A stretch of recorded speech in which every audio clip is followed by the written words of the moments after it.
அதில் ஏற்படுற விஷயங்களும் வந்து காதலாக இருக்கட்டும், பொறாமையாக இருக்கட்டும், எல்லாமே வந்து பார்த்திங்கன்னா நடிக்கிற மாதிரி தான் இருக்கும்.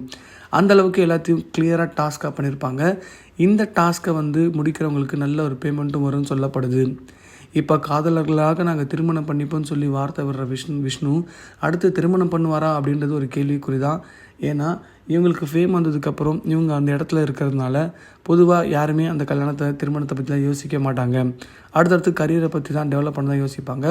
அந்த விதத்தில் சௌந்தர்யா என்ன முடிவு பண்ணியிருக்காங்கன்னு நமக்கு தெரியாதனால விஷ்ணு பேச்சிருக்க இந்த பேச்சை வச்சு இவங்க 2 பேர் திருமணம் பண்ணிப்பாங்க அப்படின்ற கேள்வி எழுப்புறது உண்மையிலேயே ஆச்சரியப்படுற விஷயமாக தான் இருக்கும்.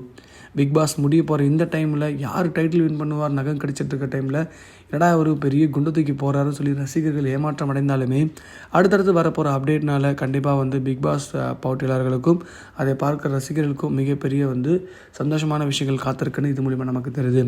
இதை பற்றி